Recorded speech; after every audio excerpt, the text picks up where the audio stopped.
10 Funniest Classic Doctor Who Stories. Doctor Who can be many things, but being funny was also frequently one of them, almost as often as it was being scary. There are a number of Doctor Who stories where they're playing for laughs more than anything else, and some of these stories are among my favourites. Here are my top 10 favourite, funniest Doctor Who stories. 10. The Twin Dilemma. Colin Baker's debut story usually doesn't get into the top 10 of anything, unless you're talking the worst stories ever, though I've never really agreed with that. I've always found Twin Dilemma kind of amusing. It's a funny story, and one of the reasons it's funny is Colin Baker himself. His performance as the kind of mentally addled new Doctor is often rip-roaringly hilarious, as are some of the pithy put-downs he gets to aim at almost anybody in sight, but in this story, particularly Perry. My favourite moments of Colin madness in this are him screaming murder at Asmail upon their first meeting, and him hiding behind Perry's skirts when the villains turn up and begging them to take her and not him. Don't let anyone tell you the Twin Dilemma is awful. If you're in the right mood, it's great fun. 9. The Gunfighters. The Gunfighters is another story that hasn't got the best of reputations, although it's got a somewhat higher cachet these days than it did back in the day, where Peter Haining famously called it one of the worst stories ever in a celebration, and being, as usual, sheep-like, fandom immediately embraced that opinion despite having never seen it themselves. The Gunfighters is, of course, a William Hartnell story, and it's basically a parody of the gunfight at the OK Corral with Doc Holliday and all the rest of it. And it's a lot of fun. It's surprisingly well made. Doing a western on a BBC budget in a BBC studio may not seem like the smartest idea, but it actually looks pretty good. And it's also a very entertaining story with William Hartnell on particularly great form. 8. The Pirate Planet. The Pirate Planet was the first story written by Douglas Adams, most famous for The Hitchhiker's Guide for the Galaxy, as well as being script editor of season 17 and the writer of a couple of other stories that you won't be too surprised to find in this list. While The Pirate Planet is not quite up with his other two stories, in my opinion, it's still pretty good and it's still pretty funny. Tom Baker and Mary Tam are both on great form, and the ideas in this story are about as wild, out there, and wacky as you can possibly imagine. 7. The Three Doctors. It's the 10th anniversary of Doctor Who, and you've managed to get the original Doctors back, albeit only in cameo form for an ailing William Hartnell. If this were New Who, this would be as grand, operatic, and portentous and pretentious as you could possibly imagine. But it's classic Who, so we basically decide to play the whole thing for laughs. And it's a very, very funny story. It's so good to see Patrick Troughton again, and he's just absolutely hilarious in this story, made even funnier by the fact that the Third Doctor is as irritated as fuck, as was apparently at the time John Pertwee was irritated as fuck by Patrick Troughton coming into his show and basically upstaging him at every turn. The Three Doctors is great fun from start to finish. It's debatable whether it's the best anniversary story. I sometimes lean towards the Five Doctors, but this is certainly the funniest. 6.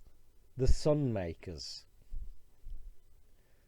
The Williams era is generally known for being light-hearted, though this is one of the first stories of the era in season 15 where they're really playing for comedy.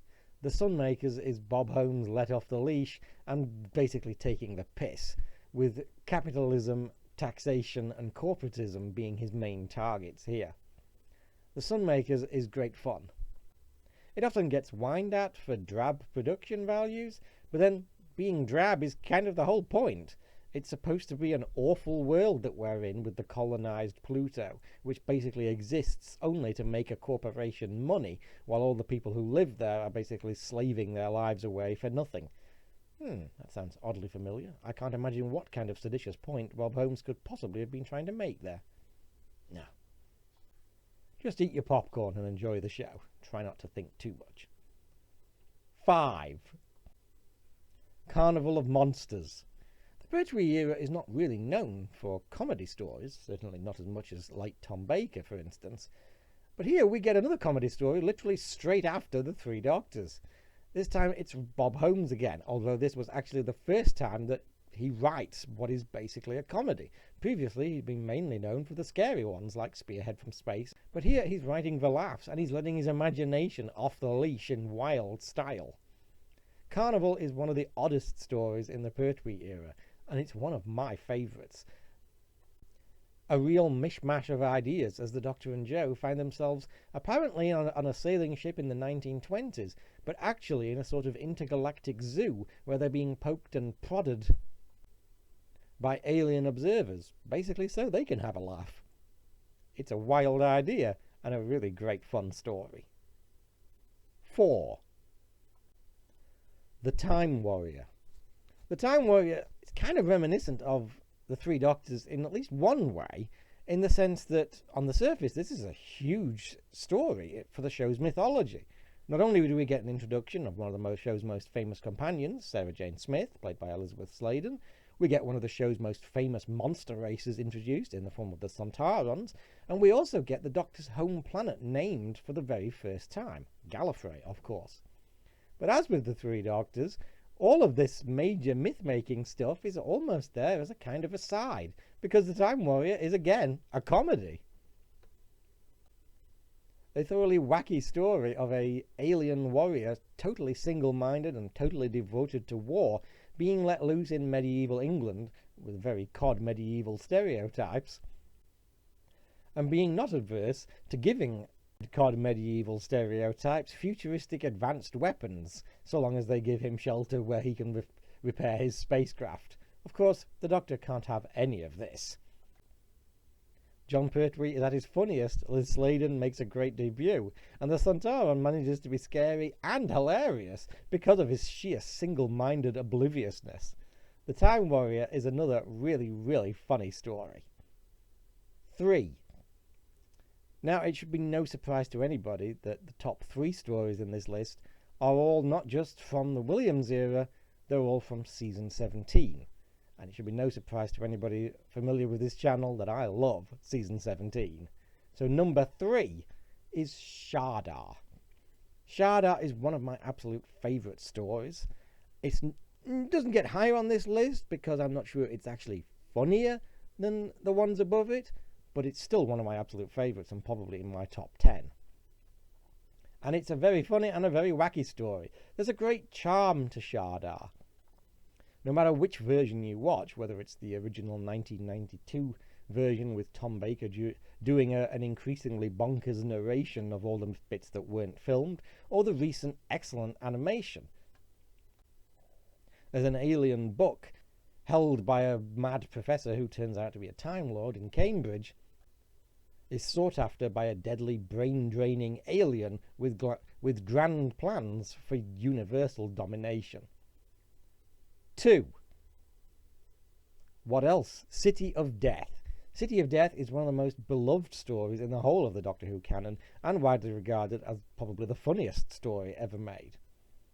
Written by Douglas Adams under a pseudonym, as was Sharda, albeit not under a pseudonym. City of Death is partly shot in Paris. It's, again, Tom Baker and Lalla Ward at their wildest and wackiest and warmest.